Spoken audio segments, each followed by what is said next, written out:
నమస్తే, welcome to four sides TV. నేను Revathi. Sanchar Saathi app వివాదాస్పదమైంది. ఈ యాప్ను సెల్ ఫోన్ తయారీ సమయంలో అప్లికేషన్లోనే డిఫాల్ట్గా పెట్టాలని మొబైల్ కంపెనీలను కేంద్రంలోని మోదీ సర్కార్ ఇటీవల ఆదేశించింది. దీనిపై అన్ని వైపుల నుంచి వ్యతిరేకత వ్యక్తమవుతోంది. అదే సందర్భంలో ఈ యాప్ దేశవ్యాప్తంగా చర్చనీయాంశమైంది. సంచార్ సాథీ యాప్కు దేశంలో ఆదరణ భారీగా పెరిగింది. దీంతో కేంద్ర ప్రభుత్వం యూటర్న్ తీసుకుంది. మీకు ఇష్టమైతేనే ఈ యాప్ను ఇన్స్టాల్ చేసుకోవచ్చని, ఈ యాప్ వల్ల లాభమే తప్ప ఎలాంటి నష్టం లేదని స్పష్టం చేసింది.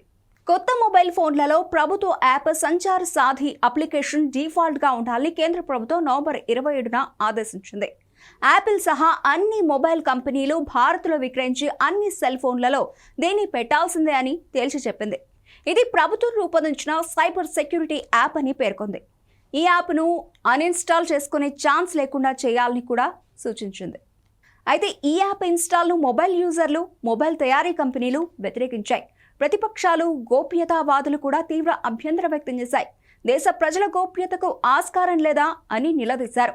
ప్రజలపై గూఢాచర్యం చేసేందుకే అని ఆందోళన వ్యక్తం చేశారు. దేశ ప్రజల పర్సనల్ డేటాపై నిఘా పెట్టేందుకే ఈ యాప్ను పెట్టారని విమర్శించారు.